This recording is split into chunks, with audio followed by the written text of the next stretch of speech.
সাথে ভারতবর্ষে কি করতে পারবো না, পারবো না। এরা চিন্তা করলো যেহেতু এদের মোল্লা ওমর আছে, আমাদের মোল্লা ব্র্যাডলি তৈরি করতে হবে। এদের থিওরি, এটা থিওরিক্যালি তারা দেখলো যে মুসলিমদের মধ্যে ফাটল ধরাইতে হলে মুসলিমদের মধ্য থেকে একদল মুনাফিক বের করতে হবে। কি বের করতে হবে? এই মুনাফিকের নাম হলো মির্জা গোলাম আহমদ কাদিয়ানী। এবং একে প্ল্যান করে ইংরেজরা, আপনি অবাক হবেন, এখনো আপনারা যে সমস্ত পণ্য দেখেন না, আরাফেল বলেন কিংবা প্রাণ কোম্পানি বলেন, এই সমস্ত কোম্পানিগুলোকে প্রচার প্রসার কিংবা হাইলাইট করা, টাকা পয়সা সবকিছু দিয়ে এগুলো সব করে হলো ইংরেজরা। এবং যত পারা যায় প্রমোট করে, একটা পর্যায়ে কাদিয়ানীদেরকে প্রমোট করতে করতে এমন জায়গায় নিয়ে গেছে যে কাদিয়ানীদের একটা অনুসারী গ্রুপ থাকবে। আপনি কি জানেন আমরা নতুন করে আরেক দলকে নিয়ে শুরু করছি? এতদিন ইস্তিমার বাধা দিতে দিতে আমরা ক্লান্ত হয়ে গেছি, অথচ এই কিছুদিন আগে কাদিয়ানীরা পঞ্চগড়ে ইস্তিমা করছে। এটা খবর কারো কাছে আছে? অনেকে জানি না কাদিয়ানীরা ইস্তিমা করছে। কাদিয়ানীরা পঞ্চগড়ে ইস্তিমা করছে, আমরা বলতেই পারি না। ইস্তিমা করছি, ইস্তিমা কাদিয়ানীদের। তো প্রিয় ভাইরা আমার, বন্ধুগণ আমার, আমি যে বক্তব্যটা আজকে রাখতে চাচ্ছি, এই কথাটা শুধু কোটটা মনে রাখবেন। আমার কথা হলো, যে ইংরেজরা কাদিয়ানীকে প্রমোট করেছে, কাদিয়ানীকে এখনো পৃষ্ঠপোষকতা করতেছে, আমাদের যে সরকারি আসুক, এই সরকারগুলো ইউরোপ আমেরিকা কিংবা ভারতের কথা ছাড়া চলে? আমরা বলি একটু রাজনীতিও যারা বুঝে, পুরা ভালো হয় যে স্কুল কলেজের এই প্রতিযোগিতা হয় না, বিতর্ক প্রতিযোগিতা, এই 10-12 বছরের পোলাপানেও জানে বাংলাদেশের যে গভর্নমেন্টই থাকুক, আমরা যত মাদ্রাসার ছাত্র হাসিনার পতন ঘটাইতে গিয়ে শহীদ হয়ে যায়, যত স্কুলের ছাত্রই শহীদ হয়ে যায়, কিন্তু এই সরকারগুলো আমেরিকার ইউরোপের কথা ছাড়া উঠতেও না, বসতেও না। এটা হলো বাস্তবতা, বুঝতে হবে। আমরা যতই আন্দোলন করি, যতই শহীদ হই, এদেরকে ক্ষমতায় যেটাই আনবেন, দিন শেষে দেখবেন এরা হয় আমেরিকার কথা শুনতেছে, নাহলে ভারতের কথা শুনতেছে। বাংলাদেশের মানুষের কথা শুনতে এদের ভালো লাগে না। এদের অন্তরে, এদের সাবকনশিয়াস মাইন্ডে, অবচেতন মনে এরা গোলাম। এদের অন্তরের মধ্যে গোলামি জিনজির। এরা হয় কেউ ভারতের গোলাম, কেউ আমেরিকার গোলাম, কেউ লন্ডনের গোলাম, কোনো না কোনো জায়গার গোলাম। আমরা কার গোলাম? কথা বলেন, আমরা কার গোলাম? আমি ঘোষণা করলাম, পৃথিবীর কেউ বলার দরকার নাই, আমার কোরআন বলছে কাদিয়ানী কাফের। রাষ্ট্র কি ঘোষণা করবে? রাষ্ট্র ঘোষণা করো, রাষ্ট্র ঘোষণা করুক বা না করুক, কাদিয়ানীরা কাফের, এই কথা সত্য মিথ্যা? এই রাষ্ট্র কেন পুরো পৃথিবী একসাথে হইলে কাদিয়ানীদেরকে মুসলমান বললো, গোলাম আহমদ কাদিয়ানীর নবী বললে, সে কি পুরো নবী হয়ে গেছে? কথা বলেন নাই? ওলামায়ে কেরামের সামনে আমি প্রশ্নটা রাখলাম যে আমরা দাবির ক্ষেত্রে এটা মাথায় রাখতে হবে, জিন্দিক মুরতাদ কাফের, যেগুলো কাফেরদের অনেক ধরন আছে, আসলি কাফের মুরতাদ জিন্দিক কাফের এক না। জিন্দিকদের শাস্তি মৃত্যুদণ্ড। জিন্দিকের শাস্তি কি? আমাদের বলেন, সাধারণ হিন্দু, সাধারণ ইহুদি খ্রিস্টান, এদের শাস্তি কি মৃত্যুদণ্ড? এরা জিজিয়া দিবে, নতজানু হয়ে রাষ্ট্রে বসবাস করবে জিজিয়া চুক্তির মাধ্যমে। আমাকে বলেন, কোরআন সুন্নাহ থেকে পারলে একটা দলিল দেখান, কি বলে মুরতাদ এবং জিন্দিকরা জিজিয়া দিয়ে বসবাস করতে পারবে? একটা দলিল দেখান, একটা দলিল দেখান। পারবেন না, কথা দিলাম পারবেন না। মুরতাদ এবং জিন্দিক কাফের, রাষ্ট্রে জিজিয়া দিয়ে বসবাসের কোনো বিধান নাই। হয় সে তওবা করবে, নাহলে তার কতল করা হবে। দুইটা রাস্তা, শাস্তি একটাই, বিকল্প কোনো শর্ত নাই। অতএব যারা মদের লাইসেন্স দিল, যারা রাষ্ট্রে প্রতিদানের লাইসেন্স দিল, যারা সুদের ব্যাংকগুলো খুললো, এই সুদের ব্যাংক খোলা, সুদের কার্যক্রম চালু করা, এটা আল্লাহর বিরুদ্ধে যুদ্ধ। এটা কি আমার কথা না আল্লাহর কথা? তো যেই রাষ্ট্র আমার আপনার আল্লাহর বিরুদ্ধে যুদ্ধ ঘোষণা করছে, সেই রাষ্ট্রে তারা কি ঘোষণা করলো না করলো, এটা কিছু যায় আসে? পারলে কাদিয়ানি গুলো সাইজ করে আমরাই দিব, এরপরে আমরা প্রয়োজনে জেল থাকবো। কথা কয় না? সব পুরুষের ঠ্যাং ভাঙ্গা দিয়া রাষ্ট্রের লাগি বই থেকে লাভ নাই। কাদিয়ানিরা যেখানে পাওয়া যাবে পিলে সাইজ করে দিতে হবে, এদেরকে পঙ্গু করে দিতে হবে। সাইজ হামিদ। আউযু বিল্লাহি মিনাশ শাইতানির রাজীম। বিসমিল্লাহির রহমানির রহিম। মা কানা মুহাম্মাদুন আবা আহাদিন মির রিজালিকুম ওয়ালাকিন রাসূলুল্লাহ ওয়া খাতামান নাবিয়্যিন ওয়া কানা আল্লাহু বিকুল্লি শাইইন আলীমা। সাদাকাল্লাহু মাওলানাল আযীম ওয়া সাদাকা রাসূলুহুন নাবিয়্যুল কারীম ওয়া নাহনু আলা যালিকা মিনাশ শাহিদিন ওয়াশ শাকিরিন walhamdulillahi rabbil alamin। Dhaka Rayerbag ঐতিহাসিক খতমে নবুয়ত সম্মেলনের সম্মানিত উলামায়ে কেরাম, সম্মানিত মুরব্বিয়ানে আযম, প্রিয় যুবক ভাইরা, স্নেহের ছোট ভাইরা, আল্লাহ পাক রব্বুল আলামিনের দরবারে লাখো কোটি শুকরিয়া যে আল্লাহ রব্বুল আলামিন আপনাকে আমাকে কোরআন সুন্নাহ থেকে দেশের সর্বজন শ্রদ্ধেয় উলামায়ে কেরামের একত্রিত হওয়ার মাধ্যমে কোরআন সুন্নাহর কথা বলবার সুযোগ তৈরি করে দিয়েছেন। সেজন্য অন্তরের অন্তঃস্থল থেকে সবাই কালিমাতুশ শুকর আদায় করে বলে আলহামদুলিল্লাহ। প্রিয় ভাইরা, যেহেতু খতমে নবুয়ত সম্মেলন, সেহেতু সেই সম্পর্কে কয়েকটা কথা বলবো ইনশাআল্লাহ। প্রিয় হাজিরিন, রাসূলুল্লাহ সাল্লাল্লাহু আলাইহি ওয়াসাল্লাম বলেন যে আমার উদাহরণ হলো এমন যে কোন ব্যক্তি খুব সুন্দর করে একটা বাড়ি বানাইছে। কি বানাইছে? অনেক সুন্দর করে বাড়ি বানাইছে। বাড়ি বানানোর পর একটা ইট খালি রেখে দিছে, কোন একটা জায়গায় একটা ইট খালি রেখে দিছে। তো মানুষ যখন এই বাড়ির পাশ দিয়ে যায়, সবাই তাকায় থাকে আর বলে, হায় রে কত সুন্দর বাড়ি। আর ওই ইটটা যদি দিত তাইলে আরো কত সুন্দর লাগতো। রাসূলুল্লাহ সাল্লাল্লাহু আলাইহি ওয়াসাল্লাম বলেন যে আমি হলাম সেই ইট। সুবহানাল্লাহ, আমি হলাম সেই ইট যেটা ওই বাড়িতে দেওয়া হয় নাই, খালি ছিল। রাসূল হাদিসের মধ্যে এসেছে, রাসূল সাল্লাল্লাহু আলাইহি ওয়াসাল্লাম বলেন আনা খাতামুন নবী লা নবিয়্যা বাদি, আমি শেষ নবী, আমার পরে কোন নবী নাই। গোলাম আহমদ কাদিয়ানী নবী? নবী? পৃথিবীতে এমন কোন নবী আসেন নাই যার নাম মুফরাদ কিংবা একক শব্দে নাই। আমি মনে হয় বুঝাইতে পারিনি। একক শব্দে প্রত্যেক নবীর নাম, পৃথিবীতে যত নবী এসেছেন প্রত্যেকের নাম। আদম কয় শব্দ? ইব্রাহিম, নূহ, মুসা, ঈসা, দাউদ, প্রত্যেক নবী আলাইহিস সালাতু ওয়াস সালামের নাম একক শব্দে। এখন যদি আমরা জিজ্ঞেস করি যারা দাবি করে যে তাদের এই নবী, নাউজুবিল্লাহ, এই গোলাম আহমদ এই নবী তাদের নবী, তাহলে জিজ্ঞেস করলে যে আপনাদের নবীর নাম কি, বলা শুরু করবে মির্জা গোলাম আহমদ কাদিয়ানী। কয়টা হইছে? কয়টা হইছে? তাইলে একক হইলো? এই যে ভুয়া নবী প্রমাণিত হইছে তো। আল্লাহ পাক বলতেছেন মা কানা মুহাম্মাদুন আবা আহাদিম মির রিজালিকুম ওয়ালাকিন রাসূলুল্লাহ। রাসূল সাল্লাল্লাহু আলাইহি ওয়াসাল্লাম মুহাম্মদ তিনি কারো কোন পুত্র সন্তানের অর্থাৎ কোন পুরুষের পিতা নন। রাসূলুল্লাহ সাল্লাল্লাহু আলাইহি ওয়াসাল্লামের ঘর থেকে 4টা ছেলে হয়েছিল, 3জন খাদিজা রাদিয়াল্লাহু আনহার ঘর থেকে। এটা আপনারা যেহেতু তালিবুল ইলম, অনেক আলেমরা এখানে উপস্থিত, সবাই জানেন। 3জন হয়েছিল খাদিজা রাদিয়াল্লাহু আনহার ঘর থেকে, একজন মারিয়া কিপ্তিয়ার ঘর থেকে, যার নাম ছিল ইব্রাহিম। খাদিজা রাদিয়াল্লাহু আনহার ঘর থেকে যারা হয়েছিল তাদের নাম কি ছিল? তাহের, তৈয়ব, কাসেম। 3জন ছিল। তাদের কেউ, কাসেম, তৈয়ব, তাহের, কেউ বড় হয় নাই।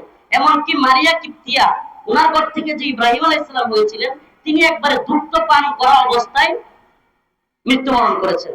তাহলে রাসূলুল্লাহ সাল্লাল্লাহু আলাইহি ওয়াসাল্লামের কোন সন্তান বড় হয় নাই। এটার অনেক মুফাসসিরিনে কেরাম হিকমা বলেন যে নবীর ছেলে নবী হয়ে যাওয়া কিংবা পরবর্তীতে আল্লাহর রাসূল যে শেষ নবী, এটা যেন বন্ধ হয়ে যায় এবং এরপরে কোন সন্তান আসলে তাকে নিয়ে যেন ফিতনা তৈরি না হতে পারে, বিভিন্ন ব্যাখ্যা বিশ্লেষণ করা হয়।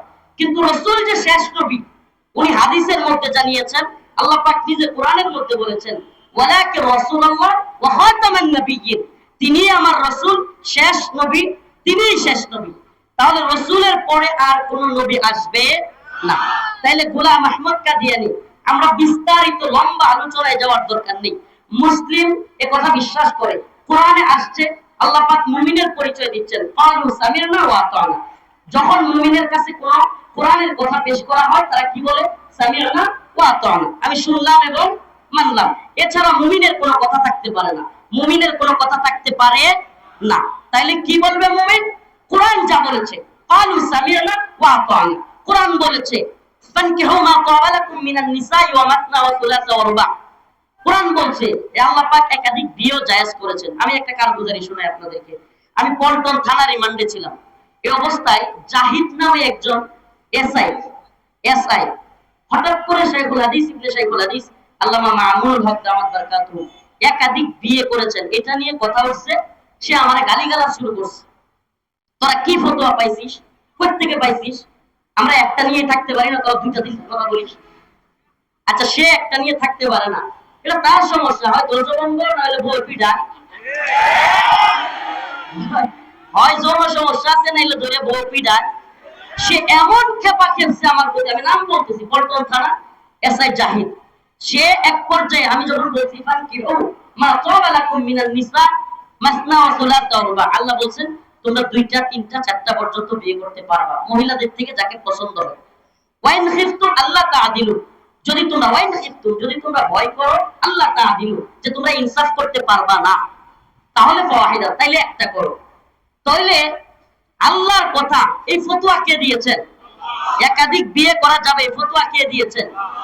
ওই লোক আমি যখন আয়াতে কারিমা তিলাওয়াত করছি তখন আমার হুমকি দিতেছে, কাট বেটা, কাট তোর ফতোয়াগিরি। আস্তাগফিরুল্লাহ। যদি কোনো ব্যক্তি কোরআনের আয়াত শোনার পরে বলে রাখ তোর ফতোয়াগিরি, তার ঈমান থাকবে? আল্লাহ যেখানে মুফতি, এই ফতোয়ার মুফতিকে একাধিক বিয়ে করা যাবে, এই ফতোয়ার মুফতিকে। আমি এই ওয়াজটা একাধিক বিয়ের নয়, বরং কথাটা হচ্ছে এটা যে কোরআন যা বলেছে এ ব্যাপারে কিলোকালবিহীন। যদি কেউ বলে আমরা ধর্মান্ধ নই, আমরা মৌলবাদী নই, আমরা এটা নই ওইটা নই, দেখেন এদেশে গণতান্ত্রিক রাজনীতি যারা করে, এদেশে না গোটা পৃথিবীতে, একটা কথা মনে রাখবেন, গণতান্ত্রিক রাজনীতিবিদদের ধর্মীয় মূল্যবোধ, ধর্মীয় চিন্তা ভাবনা, দ্বীনের প্রতি চিন্তা ভাবনা, তার চাইতে অনেক বেশি মাথায় থাকে হলো ক্ষমতার চিন্তা ভাবনা। এটা একটা মাথায় ঢোকান, গণতান্ত্রিক রাজনীতি তথাকথিত এটাতে যারা জড়ায় গেছে, এদের মধ্যে টেন্ডেন্সি এটা থাকে যে আমি কিভাবে ক্ষমতায় যাব। দেখবেন হঠাৎ করে আওয়ামী লীগের প্রতি আমাদের কোন হুজুরদের দল, ইসলামপন্থী না দল, দেখবেন যে আওয়ামী লীগের প্রতি সিম্পেথি দেখাইতেছে। বুঝতে হবে, বিএনপি বলেন বা বিভিন্ন দল বলেন, যদি আওয়ামী লীগের প্রতি সিম্পেথি দেখায়, আপনি বুঝবেন যে আওয়ামী লীগ নির্বাচনে আসবে না, সেই ভোটটা কোথায় যাবে, তার চিন্তা ভাবনা মাথায় যে ওই ভোটটা যাতে আমাদের পক্ষে আসে। এই জন্য দেখবেন বিভিন্ন ধরনের আমরা মৌলবাদী না, আমরা ফেসিস্ট না, এই ধরনের কথাবার্তা বলা শুরু হবে। প্রিয় ভাইরা আমার, বন্ধুগণ আমার, আমার বক্তব্য সেটা নয়। বক্তব্য ছিল যে আল্লাহ যা বলেছেন তা মেনে নেওয়া। মুসলিমের নমুনা হলো ক্বালু সামি'না ওয়া আতা'না, আল্লাহ যা বলছেন শুনলাম এবং। আমি কি বুঝাইতে পারতেছি না? আমার সময় খুব কম, সংক্ষিপ্ত সময় দেওয়া যাবে, এই জন্য একেবারে টু দা পয়েন্টে কথাগুলো বলতেছি। এক্ষেত্রে আল্লাহ পাক যেহেতু বলছেন মা কানা মুহাম্মাদুন আবা আহাদিম মির রিজালিকুম ওয়ালাকিন রাসূলুল্লাহ ওয়া খাতামান নাবিয়্যিন, যে তিনি শেষ নবী, ওয়া খাতামান নাবিয়্যিন বলে আল্লাহ পাক শিলমোহর মেরে দিয়েছেন। গোটা পৃথিবীর সবাই মিলেও যদি কাদিয়ানীরে নবী বলে, কাদিয়ানী কি নবী হবে? নবী হবে? একটা কথা আমি একটু কোট করতেছি, একটু মনোযোগ দিয়ে শুনবেন। এই কথাটা একটু শ্রুতের বিপরীত, তো কারো কারো বুঝতে কষ্ট হইতে পারে। এতক্ষণের আলোচনা এই জন্য করছি। আচ্ছা আমাকে বলেন, কাদিয়ানীরা কাফের, এই কথাটা কি রাষ্ট্র বললে কাফের হইব? এই সরকার কি এর কাফের করব? যে সরকার মদের লাইসেন্স দেয়, যে সরকার পতিতালয়ের লাইসেন্স দেয়, যে সরকার সুদের লাইসেন্স দেয়। আমি মনে কিছু নিবেন না, আমি ছোট মানুষ, কিন্তু ব্যতিক্রম মানুষ। আরে কাদিয়ানীকে কাফের ঘোষণা করলে রাষ্ট্রে থাকতে পারবে, এই ঘোষণা কই পাইছেন আপনি? চ্যালেঞ্জ করলাম, গোটা পৃথিবীর মুফতি নিয়ে বসেন, গোটা পৃথিবীর ফতোয়া তালাশ করেন, কাদিয়ানীরা হলো জিন্দিক কাফের। শুনেন, ইহুদি, খ্রিস্টান, হিন্দু আসলে যারা কাফের, তারা জিজিয়া দিয়ে মুসলিম রাষ্ট্রে বসবাস করার অধিকার থাকে, কিন্তু যারা জিন্দিক মুরতাদ কাফের, এরা কোনোভাবেই মুসলিমদের ভূমিতে থাকবার মতো অধিকার রাখে না। আমাদের কিছু সরল হুজুররা আমি প্রায়ই শুনি কইতে থাকে যে আমাদের সমস্যা নাই, কাদিয়ানীরাও থাকো, কিন্তু তাদেরকে কাফের ঘোষণা করতে হবে। আরে ভাই, কাফের ঘোষণা করলে রাষ্ট্র তারপরে থাকতে পারবে, এরা কি আসলে কাফের নাকি? মুহাম্মদ আরবির উম্মত দাবি করে কেউ যদি মুসলমান দাবি করে, জায়গাটা ছোট্ট হয়ে গেছে, চাপাচাপি হবে। অতএব এই আপনারা কি আমার কথা শুনবেন না ওইদিকে ঝগড়া দেখবেন? আপনার ঝগড়ার প্রতি ইন্টারেস্ট থাকলে ওখানে যান। আমার কথা শুনবেন না ঝগড়া দেখবেন? তাহলে আমার কথা শুনলে ওইদিকে একেবারে সব মরে সাফ হয়ে যাক, এদিকে থাকবেন। এই হাত তুলেন, লিল্লাহি তাকবীর, লিল্লাহি তাকবীর। এদিকে তাকান, আবারও বলি, আবার কথাটা একটু করবেন খুব ভালোভাবে, সুন্নাতের বিপরীত কথা তো। আপনারা দেখবেন হজ্জে নবুয়তের যত সম্মেলন আছে সবগুলো থেকে আহ্বান করা হয় কাদিয়ানীদেরকে কাফের ঘোষণা করতে হবে, রাষ্ট্রীয়ভাবে তাদেরকে নিষিদ্ধ করতে হবে। আমি বলি আচ্ছা, যেই রাষ্ট্র আপনার রবের বিধান মদের লাইসেন্স দিচ্ছে, এরা আবার কিসের কাদিয়ানীকে কাফের ঘোষণা করবে? যেই রাষ্ট্র আপনার রবের বিধান পতিতালয় বেশ্যাগিরি এটার লাইসেন্স দিচ্ছে, এরা এই ভাই আপনি বলেন পশ্চিমারা কিংবা ইহুদিরা, পশ্চিম ইহুদি খ্রিস্টান, এই কাদিয়ানীদেরকে মদদ দিচ্ছে কারা? আমাকে বলেন, এই কাদিয়ানীদেরকে মদদ দেয় কারা? আপনারা জানেন কিনা কাদিয়ানীদের হেডকোয়ার্টার কোথায় জানেন? ইংল্যান্ড। মাশাআল্লাহ, কাদিয়ানীদের হেডকোয়ার্টার হলো ইংল্যান্ড, লন্ডনে। এদের অর্থায়ন কোথেকে আসে? কাদিয়ানীরা কখন আসলো? মির্জা গোলাম আহমদকে কখন মুসলিমদের বিরুদ্ধে দাঁড় করানো হলো? ইংরেজদের সাথে যখন ওলামায়ে দেওবন্দের একেবারে ফাইটিং মুহূর্ত, ইংরেজরা দেখলো আদর্শিকভাবে মুসলমানদেরকে হারানো কোনোভাবে সম্ভবই না। সুবহানাল্লাহ, গোটা পৃথিবী একথা মানতে বাধ্য যে মুসলিমরা যদি আদর্শিকভাবে ঐক্যবদ্ধ থাকে, পৃথিবীর কোনো শক্তি নাই মুসলিমদেরকে হারানো। এটা নমুনা একটু বোঝানোর জন্য বলি, এটা নমুনা দেখায় আফগানিস্তানে। আমাকে বলেন, আফগানের তালেবানদের সৈন্য বেশি ছিল নাকি রাশিয়ার সোভিয়েত ইউনিয়নের সৈন্য বেশি ছিল? সোভিয়েত পরাজিত হয়েছে নাকি আফগান তালেবানরা পরাজিত হয়েছে? হ্যাঁ, সোভিয়েত এমন একটা ইউনিয়ন ছিল যার ব্যাপারে বলা হতো সোভিয়েতের সূর্য অস্ত যায় না। এর মানে কি? সোভিয়েতের অধীনে এতগুলো দেশ ছিল একসাথে যে এক দেশে সকাল থাকলে আরেক দেশে বিকাল থাকতো। সোভিয়েতের সূর্য কি হয় না? অস্ত যায় না। তালেবানের কাছে আইসে সোভিয়েতের সূর্য তো অস্ত গেছেই, খুব একটা রাষ্ট্রে পরিণত হয়েছে। এতগুলো রাষ্ট্র ভাঙ্গা খান খান হইয়া শুধু রাশিয়া আছে। কি আছে? আচ্ছা আমাকে বলেন, যারা একটু রাজনীতি সচেতন, যারা জানেন সোভিয়েতের ট্যাঙ্ক, কামান, বিমান তালেবানের চাইতে কম ছিল না বেশি? তাহলে মুসলমানদের কাছে পরাজিত হওয়ার কারণ কি? সুবহানাল্লাহ, সুবহানাল্লাহ। ইসবিরু ওয়া সাবিরু ওয়া রাবিতু।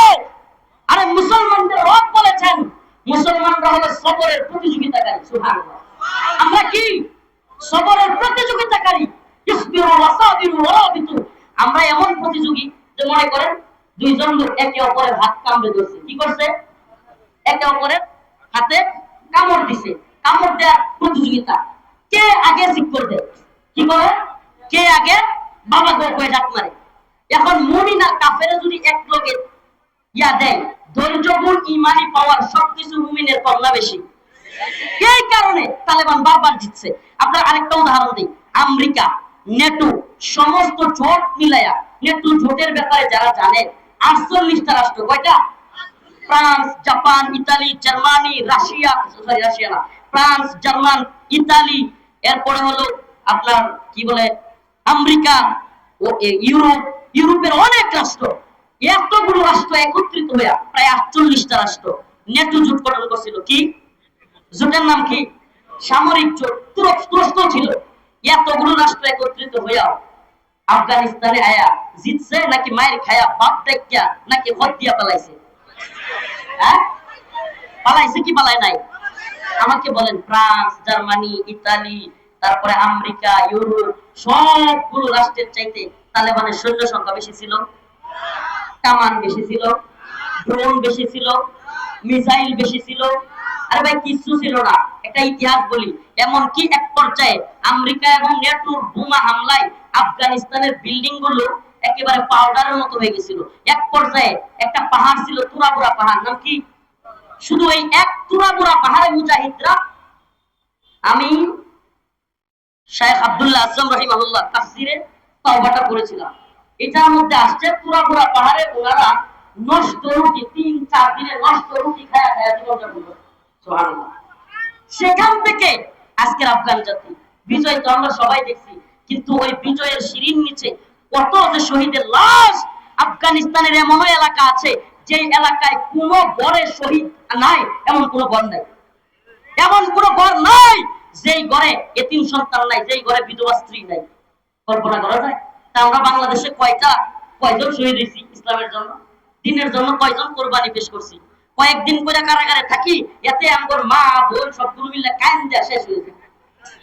এই হালত না? তো দিন বিজয় তো সহজ না। তো যে কথাটা বলতেছিলাম যে আফগান জাতি জিতছিল, তো ইউরোপ যখন দেখলো, পশ্চিম যখন দেখলো, ইংরেজরা যখন দেখলো যে আমরা মুসলিমদের সাথে ভারতবর্ষে কি করতে পারবো না, পারবো না, এরা চিন্তা করলো যেহেতু এদের মোল্লা ওমর আছে, আমাদের মোল্লা ব্রেডলি তৈরি করতে হবে। এদের থিওরিক্যালি তারা দেখলো যে মুসলিমদের মধ্যে ফাটল ধরাইতে হলে মুসলিমদের মধ্য থেকে একদল মুনাফিক বের করতে হবে। কি বের করতে হবে? এই মুনাফিকের নাম হলো মির্জা গোলাম আহমদ কাদিয়ানী।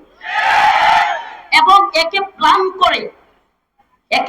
করে ইংরেজরা, আপনি অবাক হবেন, এখনো আপনারা যে সমস্ত পণ্য দেখেন না, আরাফেল বলেন কিংবা প্রাণ কোম্পানি বলেন, এই সমস্ত কোম্পানিগুলোকে প্রচার প্রসার কিংবা হাইলাইট করা, টাকা পয়সা সবকিছু দিয়ে এগুলো সব করে হলো ইংরেজরা। এবং যত পারা যায় প্রমোট করে, একটা পর্যায়ে কাদিয়ানীদেরকে প্রমোট করতে করতে এমন জায়গায় নিয়ে গেছে যে কাদিয়ানীদের একটা অনুসারী গ্রুপ থাকবে। আপনি কি জানেন আমরা নতুন করে আরেক দলকে নিয়ে শুরু করছি? এতদিন ইস্তিমার বাধা দিতে দিতে আমরা ক্লান্ত হয়ে গেছি, অথচ এই কিছুদিন আগে কাদিয়ানীরা পঞ্চগড়ে ইস্তিমা করছে। এটা খবর কারো কাছে আছে? অনেকে জানেই না কাদিয়ানীরা ইস্তিমা করছে। কাদিয়ানীরা পঞ্চগড়ে ইস্তিমা করছে, আমরা বলতেই পারি না। ইস্তিমা করছি, ইস্তিমা কাদিয়ানীদের। তো প্রিয় ভাইরা আমার, বন্ধুগণ আমার, আমি যে বক্তব্যটা আজকে রাখতে চাচ্ছি, এই কথাটা শুধু কোটটা মনে রাখবেন। আমার কথা হলো, যে ইংরেজরা কাদিয়ানীকে প্রমোট করেছে, কাদিয়ানীকে এখনো পৃষ্ঠপোষকতা করতেছে আমাদের যে সরকারি আসুক, এই সরকারগুলো ইউরোপ আমেরিকা কিংবা ভারতের কথা ছাড়া চলে? আমরা বলেন, একটু রাজনীতিও যারা বুঝে, পুরা ভালো হয় যে স্কুল কলেজের এই প্রতিযোগিতা হয় না, বিতর্ক প্রতিযোগিতা, এই 10-12 বছরের পোলাপানেও জানে বাংলাদেশের যে গভর্নমেন্টই থাকুক, আমরা যত মাদ্রাসার ছাত্র হাসিনার পতন ঘটাইতে গিয়ে শহীদ হয়ে যায়, যত স্কুলের ছাত্রই শহীদ হয়ে যায়, কিন্তু এই সরকারগুলো আমেরিকার ইউরোপের কথা ছাড়া উঠতেও না, বসতেও না। এটা হলো বাস্তবতা, বুঝতে হবে। আমরা যতই আন্দোলন করি, যতই শহীদ হই, এদেরকে ক্ষমতায় যেটাই আনবেন, দিন শেষে দেখবেন এরা হয় আমেরিকার কথা শুনতেছে, নাহলে ভারতের কথা শুনতেছে। বাংলাদেশের মানুষের কথা শুনতে এদের ভালো লাগে না। এদের অন্তরে, এদের সাবকনশিয়াস মাইন্ডে, অবচেতন মনে এরা গোলাম। এদের অন্তরের মধ্যে গোলামির জিনজির। এরা হয় কেউ ভারতের গোলাম, কেউ আমেরিকার গোলাম, কেউ লন্ডনের গোলাম, কোনো না কোনো জায়গার গোলাম। আমরা কার গোলাম? কথা বলেন, আমরা কার গোলাম? আমি ঘোষণা করলাম, পৃথিবীর কেউ বলার দরকার নাই, আমার কোরআন বলছে কাদিয়ানী কাফের। রাষ্ট্র কি ঘোষণা করবে? রাষ্ট্র ঘোষণা করো, রাষ্ট্র ঘোষণা করুক বা না করুক, কাদিয়ানীরা কাফের। এই কথা সত্য মিথ্যা? এই রাষ্ট্র কেন পুরো পৃথিবী একসাথে হইলে কাদিয়ানীদেরকে মুসলমান বললো, গোলাম আহমদ কাদিয়ানীরা নবী বললে, সে কি পুরো নবী হয়ে গেছে? কথা বলেন নাই? ওলামায়ে কেরামের সামনে আমি প্রশ্নটা রাখলাম যে আমরা দাবির ক্ষেত্রে এটা মাথায় রাখতে হবে, জিন্দিক মুরতাদ কাফের, যেগুলো কাফেরদের অনেক দল আছে, আসলি কাফের মুরতাদ জিন্দিক কাফের এক না। জিন্দিকদের শাস্তি মৃত্যুদণ্ড। জিন্দিকের শাস্তি কি? আমাদের বলেন, সাধারণ হিন্দু, সাধারণ ইহুদি খ্রিস্টান, এদের শাস্তি কি মৃত্যুদণ্ড? এরা জিজিয়া দিবে, নতজানু হয়ে রাষ্ট্রে বসবাস করবে জিজিয়া চুক্তির মাধ্যমে। আমাকে বলেন, কোরআন সুন্নাহ থেকে পারলে একটা দলিল দেখান, কি বলে মুরতাদ এবং জিন্দিকরা জিজিয়া দিয়ে বসবাস করতে পারবে? একটা দলিল দেখান, একটা দলিল দেখান। পারবেন না, কথা দিলাম পারবেন না। মুরতাদ এবং জিন্দিক কাফের, রাষ্ট্রে জিজিয়া দিয়ে বসবাসের কোনো বিধান নাই। হয় সে তওবা করবে, নাহলে তারা কতল করা হবে। দুইটা রাস্তা, শাস্তি একটাই, বিকল্প কোনো শরত নাই। অতএব যারা মদের লাইসেন্স দিল, যারা রাষ্ট্রে প্রতিদানের লাইসেন্স দিল, যারা সুদের ব্যাংক গুলো খুললো, এই সুদের ব্যাংক খোলা, সুদের কার্যক্রম চালু করা, এটা আল্লাহর বিরুদ্ধে যুদ্ধ। এটা কি আমার কথা না আল্লাহর কথা? তো যেই রাষ্ট্র আমার আপনার আল্লাহর বিরুদ্ধে যুদ্ধ ঘোষণা করছে, সেই রাষ্ট্রে তারা কি ঘোষণা করলো না করলো, এটা কিছু যায় আসে? পারলে কাদিয়ানি গুলোর সাইজ করে আমরাই দিব, এরপরে আমরা প্রয়োজনে জেল থাকবো। কথা কয় না? সব গুলোর ঠ্যাং ভাঙ্গা দিয়া রাষ্ট্রের লাগি বই থেকে লাভ নাই। কাদিয়ানিরা যেখানে পাওয়া যাবে পিলে সাইজ করে দিতে হবে, এদেরকে পঙ্গু করে দিতে হবে, সাইজটা করে দিতে হবে। এরপরে যদি মামলা হয়, হামলা হয়, হাসিনাও দিছে, এরাও দিব, সমস্যা নাই। আমরা তো আল্লাহর জন্য কাজ করি না, এই সরকারের লেগিয়া। কনসেপ্ট ক্লিয়ার করতে হবে। যদি মনে করে যে হাসিনা তো গেছে, এখন আমি সরকারে তুলে সেলফি তুলি, তাহলে কয়েকদিন পর আবার মাথা ঢোকাবেন আর হইলো টেনশন করবেন। আমাদের এত টেনশনও নাই, আমরা জানি এরা কেউ ইসলামপন্থী না। এই কথা মাথায় রাখেন, এরা কেউ ইসলামপন্থী না। এরা প্রত্যেকটাই এই দল ওই দল, যেই দলই বলেন, কেউ আমেরিকার এজেন্ট, কেউ ভারতের এজেন্ট। এজেন্ট না হইয়া বাংলাদেশের ক্ষমতায় আসতে পারে না। কারণ কি? আমরা স্বাধীন না। ছোট কথাই বলেন, আমরা স্বাধীন না। আমরা যদি মানসিক ভাবে স্বাধীন হইতে পারবো যে আমরা বিদেশিদের কথায় চলবো না, আমাদের স্বাধীন স্বকীয়তা আছে, যেটা আফগান জাতির। ও ভাই, ইতিহাস সাক্ষী, ইংরেজরা শাসন করছে ভারতবর্ষ, এরপরে মঙ্গোলীয়রা, তাতাররা শাসন করছে, কিন্তু আফগান জাতিকে কেউ কোনোদিন শাসন করতে পারে না। এইটারে কয় স্বাধীনতা, এইটারে কয় স্বাধীনতা। আমি স্বাধীন, আমি মুসলমান, আমি পরাধীন নই। আখি আনতা হুররুন ওয়া আসসুদুদ। আমি জেলে থাকতে পারি কিন্তু আমি স্বাধীন। আমি জেলে থাকলেও কার গোলাম? কথা বলে না, কার গোলাম? রিমান্ডে গেলেও কার গোলাম? ফাঁসির কাস্টে ঝুললেও কার গোলাম? আর এরা ক্ষমতায় থাইকাও, প্রধানমন্ত্রী হইয়াও, বিভিন্ন উপদেষ্টা হইয়াও, এরা কেউ ভারতের গোলাম, কেউ আমেরিকার গোলাম। তাইলে কে কে স্বাধীন? আমরা স্বাধীন। আমরা এই স্বাধীনতার মিনিংটা বুঝতে হবে। কে কাফের ঘোষণা করলো, কে করলো না, আমাদের যায় আসে না, আমাদের যায় আসে না। এরা তো আমাদেরকে পারলে, যেই দলীয় ক্ষমতায় আসো, পারলে ইসলামপন্থীদেরকে মেসাকার করে, মেসাকার। এটা যে থিওরি। কারণ কি? এদেশে ইসলামপন্থীরা থাকলে তারা এই যে সমস্ত কাজগুলো, তথাকথিত নারী অধিকারের নামে আমাদের মা বোনদেরকে রাস্তায় বের করা, তথাকথিত মানবাধিকারের নামে সমকামিতা প্রয়োগ করা, আমরা থাকলে তো কিছুই করতে পারবো না। বুঝছেন কথা? বিষয়টা বুঝতে পারছেন? আমার বক্তব্যটা আপনারা একটু ক্লিয়ারলি বোঝার চেষ্টা করেন। শ্রুতের বিপরীত বক্তব্য দিলাম। কে কাফের ঘোষণা করলো না করলো, এই জন্য কাদিয়ানীরা মুসলিম থাকে নাই। কাদিয়ানীরা মুসলিম না কাফের? বাংলাদেশে ঘোষণা করলেও কাফের, না করলেও হাসিনা কইলেও কাফের, না কইলেও ইউনূস সাহেব কইলেও কাফের, না কইলেও কাফের। এইটা ঢুকার। আর আরেকটা কনসেপ্ট কি? প্রয়োজনে হক্কানি মুফতিয়ানে কেরামের কাছে ফতোয়া চাইবেন যে হুজুর, জিন্দিক কিংবা মুরতাদ যারা ইসলামপন্থী মুসলমান কিন্তু এরা কাফের হয়ে গেছে, এরা কি রাষ্ট্রে জিজিয়া দিয়ে বসবাস করতে পারবে? না, পারবে না। মুফতিয়ানে কেরাম এখানেও থাকতে পারে, পারবে না। তাহলে আমরা যে বক্তব্যটা দেই, অনেক খতম বছর আমার খুব কষ্ট লাগে। ছোট মানুষ, আমি এত আলেম না, কিন্তু আমার কষ্ট লাগে। কি রে ভাই, কি বলছিস? জিন্দিক কাফের, যারা আল্লাহ রসুলকে মানে না, আবার মুসলমান দাবি করে, মসজিদ বাড়ায়, এই জিন্দিকদের আবার কিসের রাষ্ট্রে বসবাস? মুসলিম রাষ্ট্রে জিন্দিকরা জিজিয়া দিয়ে থাকতে পারবে? থাকতে পারবে? একটা কাদিয়ানীকেও ইসলামপন্থীরা সরকারে আসলে হয় ও তওবা করবি, নাইলে কল্লা ফেলায় দেওয়া হবে। হয় তওবা, নাইলে এটা শাস্তি। কাদিয়ানীদের শাস্তি এটা কোরআন সুন্নাহ অনুযায়ী শাস্তি। ইসলামপন্থীরা ক্ষমতায় আসলে হয় তওবা, না হয় কি? এটা কোরআনের রায়। আল্লাহ পাক আমাদের সবাইকে বোঝার তৌফিক দান করুন, আমল করার তৌফিক দান করুন। দোয়া করবেন আমার জন্য, খাস করে আপনাদের কাছে দোয়া চাই। আখিরু দাওয়ানা আলহামদুলিল্লাহি রাব্বিল আলামিন।